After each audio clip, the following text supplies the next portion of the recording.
Avant de dire quelques mots s'agissant des faits marquants, je veux indiquer au Conseil la constitution d'un nouveau groupe politique intitulé Montreuil unitaire social et écologique, composé de Nathalie Lana, de Richard Galera en qualité de coprésident, de Dominique Lemas, d'Olivier Madol, de Muriel Ben Saïd. Et par conséquent, le groupe Montreuil Insoumise est composé de Thomas Mété et Sidonie Péramore en qualité de coprésident et de Thomas Chénon. Ce conseil municipal de rentrée reste pour moi, et au nom de la municipalité, l'occasion de remercier publiquement l'ensemble des agents de la ville qui ont participé cet été à animer Montreuil, ses différents quartiers, au rythme des activités proposées, notamment dans le cadre des Jeux Olympiques. Je dois dire à ce sujet que le passage de la flamme et les 2 clubs 24 organisés à l'occasion des Jeux paralympiques ont été de belles et de grandes réussites. Alors, merci. Merci aux agents du service public et merci aux Montreuilloises et aux Montreuillois qui ont participé et contribué à faire que ces événements soient populaires, festifs et joyeux. Un grand merci également aux services municipaux qui ont contribué à ce que 400 jeunes Montreuillois et plus de 500 enfants âgés de 4 à 11 ans, soit 900 jeunes Montreuillois, partent en colonie ou dans nos centres de vacances et puissent se divertir dans un cadre naturel, dépaysant et en pratiquant différentes activités sportives, de loisirs et culturelles. Historiquement, notre ville a toujours défendu le droit aux vacances pour toutes et pour tous, par l'intermédiaire de ses centres de vacances, des séjours qu'elle propose et des colonies qu'elle organise. Je veux dire à cette occasion que nous cherchons toujours à améliorer l'offre que nous proposons aux Montreuilloises et aux Montreuillois en tenant compte de l'ensemble des retours d'expérience des enfants et des parents que nous recevons. Nous poursuivons un objectif de mixité sociale, de genre, dans la composition des effectifs et de bonne adéquation entre le nombre de participants, leur âge et leur niveau d'encadrement. Un mot de remerciement, enfin, à l'ensemble des agents qui ont travaillé cet été à la réalisation de travaux sur nos espaces publics et dans nos écoles. Cette année est très particulière avec la livraison du nouveau groupe scolaire Guy Môquet-Étienne d'Orve. Les enfants du secteur ont pu faire leur entrée dans une belle école flambant neuve, répondant en tout point à nos orientations politiques définies dans le projet éducatif de territoire, avec notamment un véritable espace réservé aux centres de loisirs et des salles mutualisées avec l'école, comme la bibliothèque et la ludothèque. Les bonnes conditions d'apprentissage et d'épanouissement des petites Montreuilloises et des petits Montreuillois dans nos écoles et nos centres de loisirs sont de notre responsabilité et nous faisons le maximum pour y parvenir. Je pense bien évidemment à la rénovation du bâti, à la réparation à marche forcée de plusieurs générations de non-investissement dans le patrimoine scolaire, mais aussi de notre engagement fort qu'a été le recrutement de plus de 60 ATSEM supplémentaires permettant d'accompagner les jeunes enfants des moyennes sections de maternelle. C'est une fierté pour nous, car c'est un effort important pour nos finances communales et nous l'avons fait pour le bien-être des enfants et pour favoriser leur parcours pédagogique, puisque les ATSEM sont un appui important pour les enseignantes et les enseignants. Ce soir, nous aurons donc l'occasion d'adopter, si vous le souhaitez, la charte des écoles maternelles qui traite notamment des relations de travail entre les ATSEM et les enseignantes et les enseignants.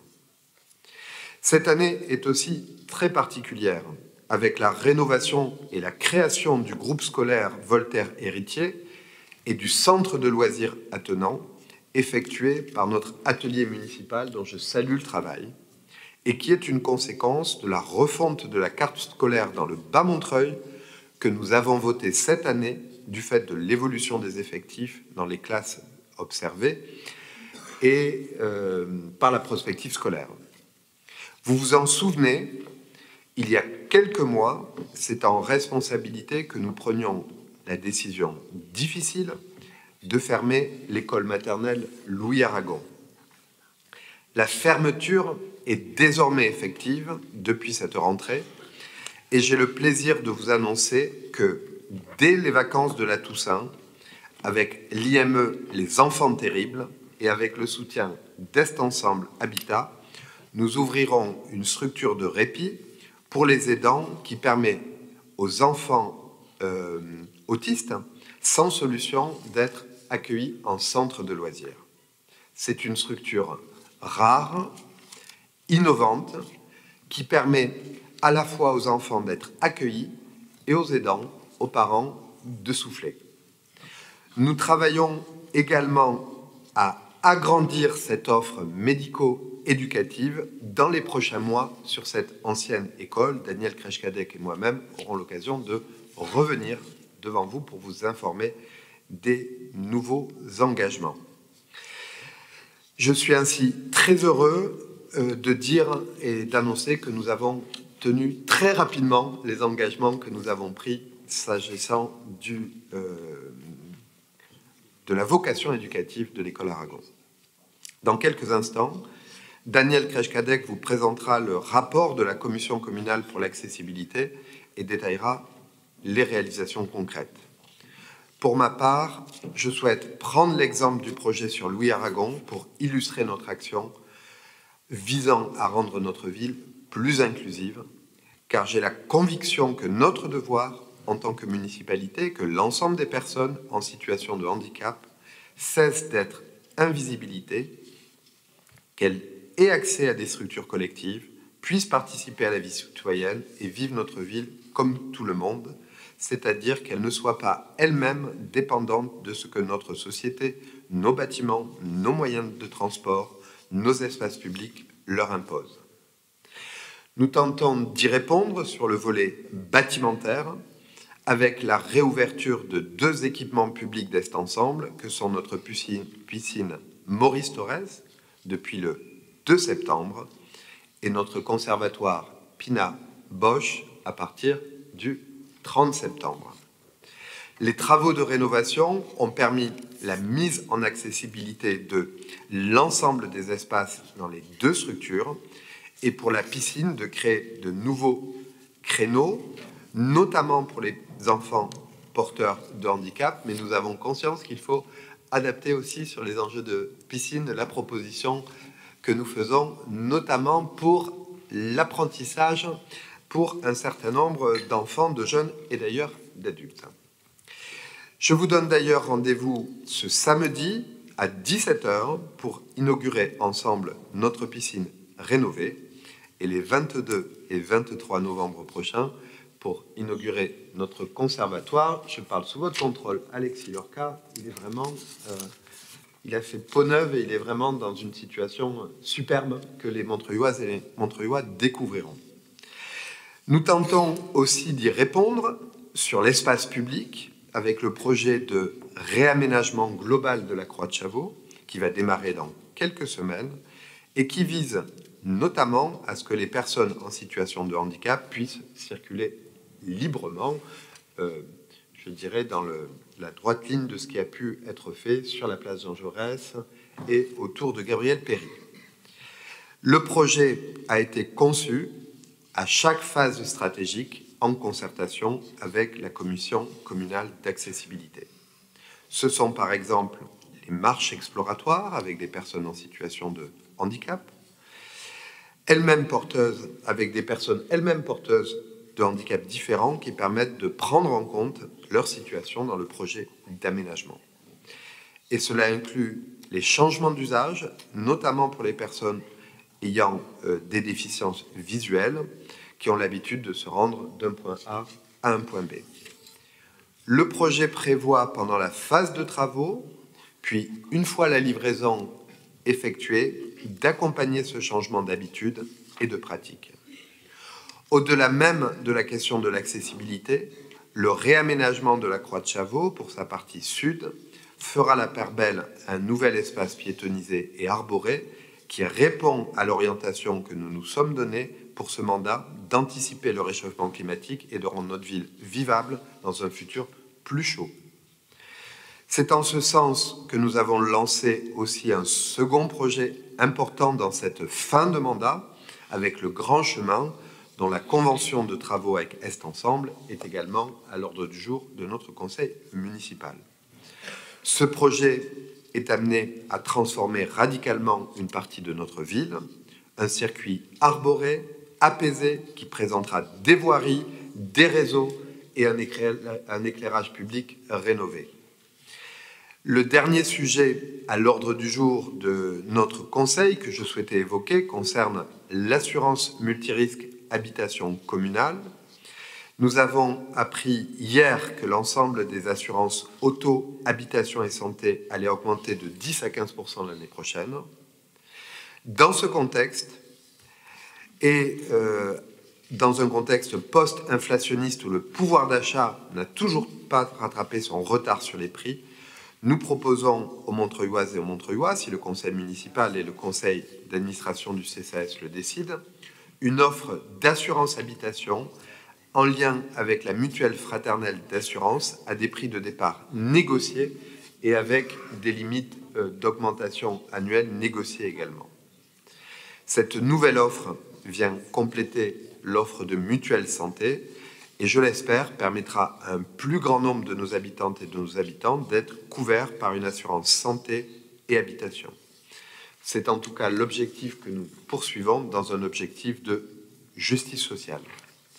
Chères Montreuilloises, chers Montreuillois, pour terminer, j'aimerais dire que dans le contexte politique actuel où le gouvernement récemment nommé avec l'aval de la leaduse du Rassemblement national, Marine Le Pen, concentre en son sein des personnes éminemment réactionnaires et conservatrices, alors que ces 3 premiers jours sont marqués par la remise en cause de l'aide médicale d'État, le recadrage d'un ministre suite à un appel de Marine Le Pen au Premier ministre et les déclarations du président de Sénat pour établir une coopération avec l'extrême droite, à Montreuil, nous tentons, avec les moyens qui sont les nôtres, de concevoir et de développer une ville humaine, écologique et progressiste.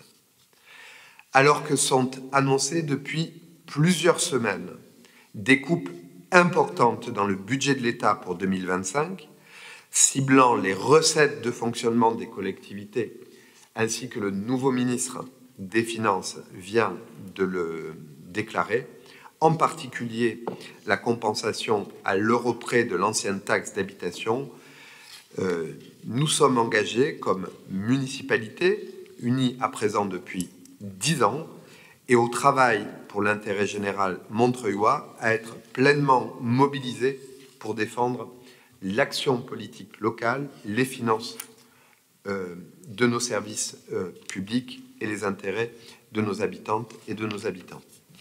Je vous remercie et sans attendre, je passe la parole à Choukri Younis. Ce soir, à un moment où s'ouvre au plan national une période de grande incertitude, je voudrais poser une question, somme toute assez simple. Je voudrais demander où va notre ville. Une fois n'est pas coutume, mais je vais ouvrir mon propos sur la situation du personnel communal, tant les tensions sont nombreuses dans de nombreux services de la ville. On n'a pas besoin d'aller chercher bien loin pour toucher du doigt ce malaise. Les documents de nos séances du conseil municipal sont porteurs de nombreux indices de ce qui dysfonctionne. Parmi ceux-ci, les difficultés de recrutement auxquelles la ville fait face. Il suffit de regarder donc par exemple la police municipale, 25 postes ouverts au budget, seulement 12 de pourvus. Les ATSEM dont vous parliez tout à l'heure, 99 postes ouverts au budget, seulement 69 de pourvus. Le départ de nombreux agents, parfois des personnes qui étaient venues en détachement, attirées sans doute par le fait que Montreuil est une grande ville et qu'à ce titre, elle devrait pouvoir offrir des perspectives de carrière intéressantes. Dans le même ordre d'idées, je pourrais citer le nombre d'agents reconnus inaptes à leur poste et qui sont en attente d'un reclassement professionnel qui n'arrive pas. La multiplication des situations de souffrance au travail. On pourrait continuer à égrener ces signaux qui devraient être autant d'alertes pour l'employeur. Le fait est que la collectivité en tant qu'employeur ne se saisit pas du problème et cela m'interpelle. Pire encore, la presse s'était fait écho du fait que la ville préfère payer des astreintes financières plutôt que de réintégrer un agent à son poste, comme la justice l'y condamnait. C'est proprement incompréhensible et choquant de se dire que les impôts des Montreuillois servent à financer de tel type de dépenses. Il n'y a pas de service public de qualité sans personnel pour l'accomplir et aujourd'hui, la situation qui est faite au personnel communal met un certain nombre d'entre eux en grande difficulté et elle menace le service rendu aux habitantes et aux habitants. Au-delà de la question du personnel communal, je me demande où va la ville quand je vois combien, sans jamais bien entendu poser le sujet, combien vous grignotez le périmètre même du service public. Pour illustrer mon propos, je reviendrai sur le service de maintien à domicile. Au dernier conseil municipal, nous vous interrogions sur les rumeurs d'abandon de ce service et on apprend dans le procès-verbal que nous avons approuvé ce soir que c'est au moment même où nous votions le budget en mars dernier, au moment même où vous augmentiez les taux de la taxe foncière, c'est à ce moment-là que vous, sans informer bien sûr le conseil municipal, vous preniez la décision d'abandonner ce service. Gérer une ville, c'est faire des choix. Avec quel autre choix cette décision était-elle en balance? Nous n'en saurons rien. Je pourrais citer dans le même ordre d'idées le centre municipal de santé du Bel-Air, Grand Péché, ouvert par votre prédécesseur et que vous avez fermé en catimini en 2020, au début de votre second mandat. Je pourrais continuer en citant le cas du garage municipal dont l'avenir municipal est incertain, ou encore le Café La Pêche qui va fêter donc cette année ses 30 ans. En somme, vous êtes en train, à bas bruit, de détricoter ce qui faisait la particularité de la banlieue rouge.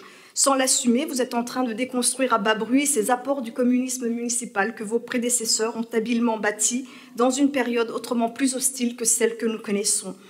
Je me demande où va notre ville lorsque la question de l'avenir des cantines des foyers de travailleurs migrants est posée et que l'équipe municipale que vous dirigez répond en substance « Monsieur le maire, ce n'est pas notre responsabilité, c'est celle des gestionnaires ». Qu'il me soit ici permis de rapporter une histoire qui s'est déroulée pas loin de chez nous en 2003, chez nos voisins de Saint-Denis, dirigée à l'époque, monsieur le maire, par vos collègues communistes. Je veux parler de la mise en place du restaurant social, par exemple, Taf et Mafé. L'association qui porte ce restaurant a été créée à la suite de la reconstruction d'un foyer de travailleurs migrants géré à l'époque par la Sonacotra, puis à Doma.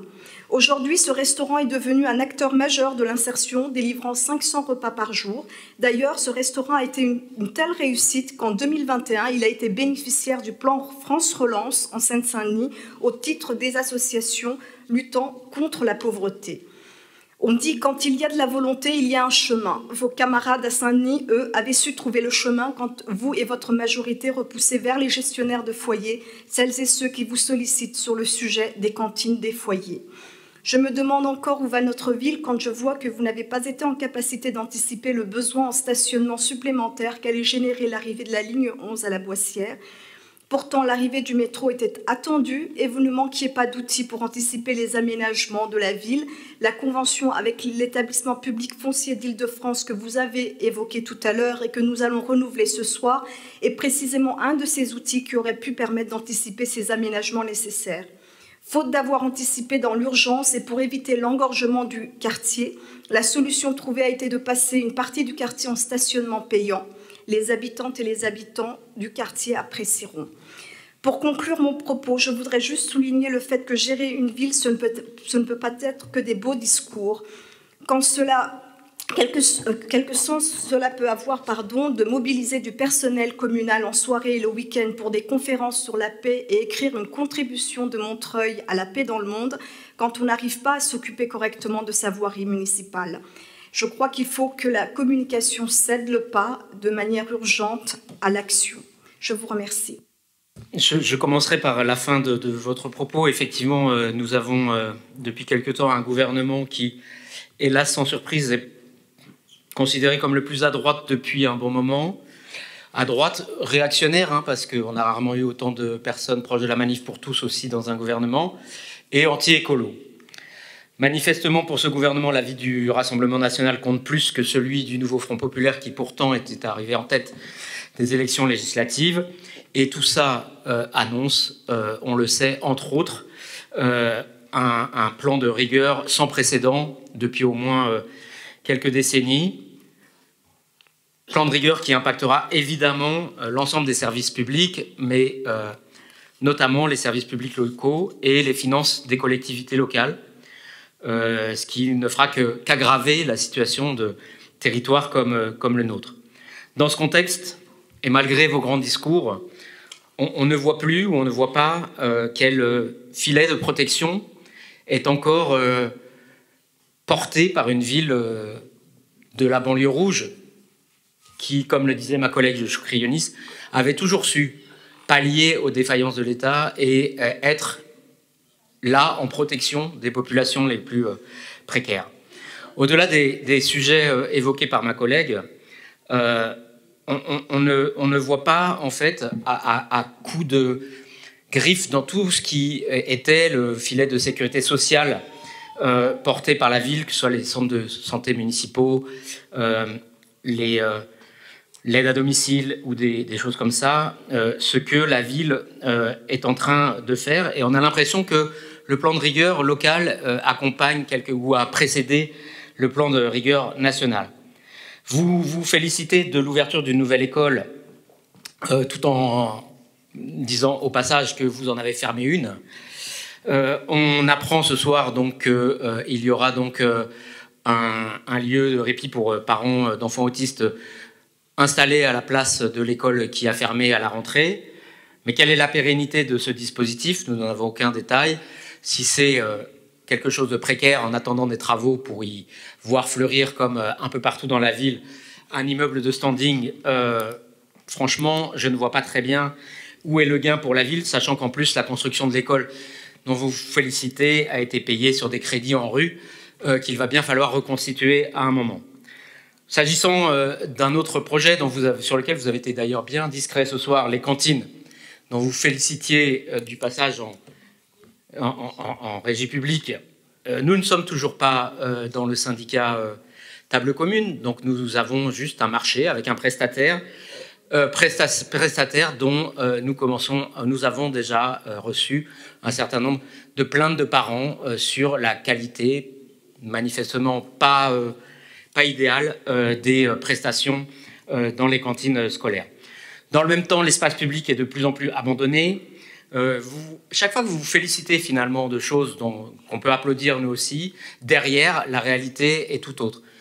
La ligne de bus 202 n'a toujours pas d'arrêt en dur et même les arrêts provisoires disparaissent, ce qui fait qu'il y a des endroits, par exemple à Robespierre, où la plupart du temps, on ne sait pas, il n'y a pas d'arrêt en fait, parce qu'on ne sait pas, il n'y a pas de matérialisation de l'arrêt de la ligne. Les arbres coupés ou morts ne sont pas replantés, il n'y a pas d'entretien de ces arbres. En fait, tout ça est d'autant plus inquiétant et incompréhensible que vous avez pour la deuxième fois cette année augmenté les impôts locaux, ce qui a représenté en gros 10% d'augmentation pour ceux qui les payent à chaque fois, les 2 fois. Donc dans ce contexte, comprenez que nous soyons inquiets, que nous ne sachions effectivement pas où va cette ville.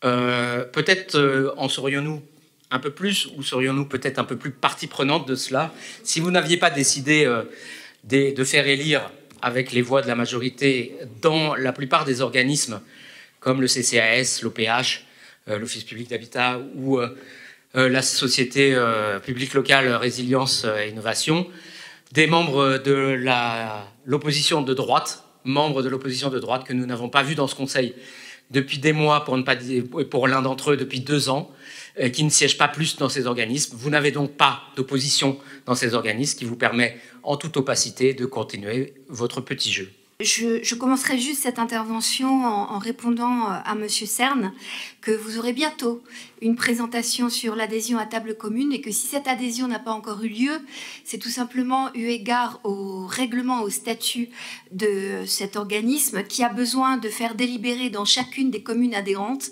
l'adhésion d'un nouveau membre. Donc c'est en train d'être fait et nous adhérerons de façon très officielle d'ici la fin de l'année et évidemment je vous en parlerai. Je reviens à mon propos général. Je pense que nous serons toutes et tous d'accord pour dire que la situation politique de notre pays est grave. Notre démocratie n'est plus seulement malmenée, elle est menacée de mort cérébrale par celui qui devrait être le garant pourtant des institutions, le président de la République. Non seulement la règle démocratique qui seule prévalait jusqu'à présent et voulait qu'un Premier ministre soit issu des rangs du rassemblement politique ayant été en tête des élections législatives, non seulement cette règle a été bafouée par Emmanuel Macron, mais le gouvernement qui vient d'être nommé est issu des partis ayant perdu à 2 reprises face aux électrices et électeurs français. Pire encore, alors que les élections législatives anticipées, décidées par le président seul, ont donné lieu à un sursaut antifasciste via le nouveau Front populaire et le Front républicain de second tour, le gouvernement Barnier est soumis à la bonne volonté de l'extrême droite. Cette situation est tellement effarante que l'une des stars de la récente Fête de l'Humanité a été un ancien ministre de Jacques Chirac, l'un des seuls à droite à produire une analyse clairvoyante de la situation.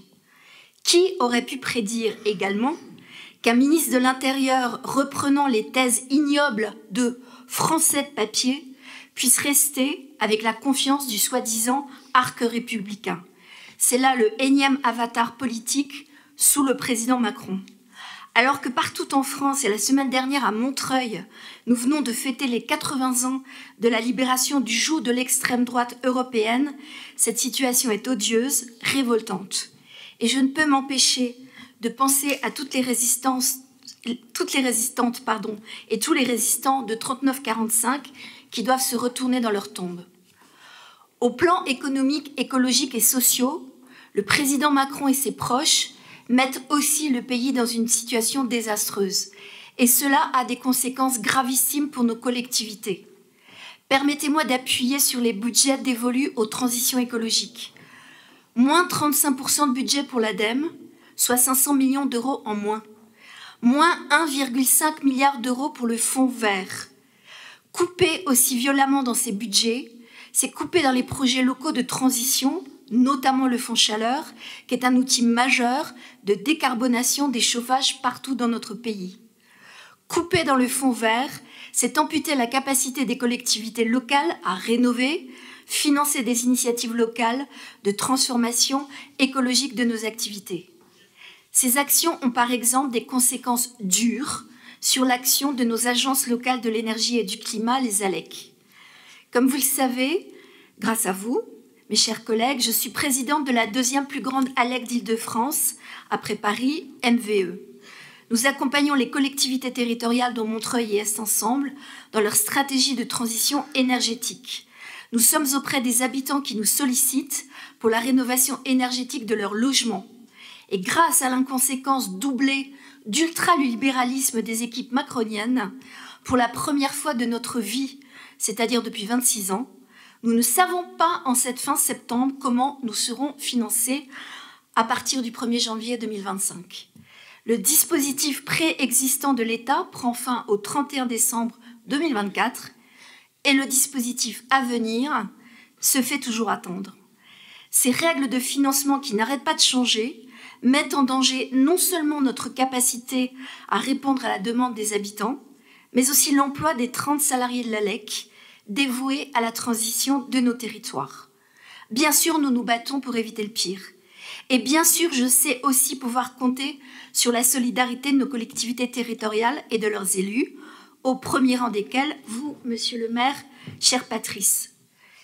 Mais alors que Bercy a osé dire que les finances de la France étaient mal en point à cause des collectivités locales, soi-disant trop dépensières, je ne peux m'empêcher de tirer la sonnette d'alarme avec une conviction. De l'école à l'hôpital, en passant désormais par le service public local de la transition énergétique, c'est bien tout le service public qui est menacé de mort, certes une mort lente, mais une mort certaine. L'heure n'est plus à l'indignation, elle est au combat. Notre groupe s'associera avec conviction aux événements locaux qui renforceront la lutte contre ce gouvernement illégitime et déjà inique.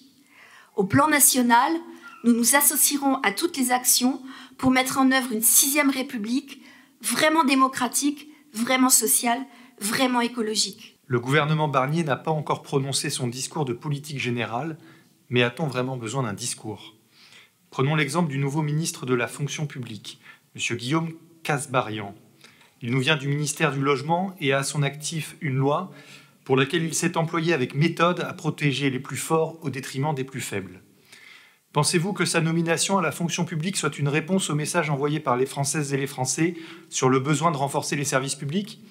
Il aurait pu dire lors de sa première intervention qu'il a entendu le message des Français pour le pouvoir d'achat, en commençant par celles et ceux qui font vivre le service public.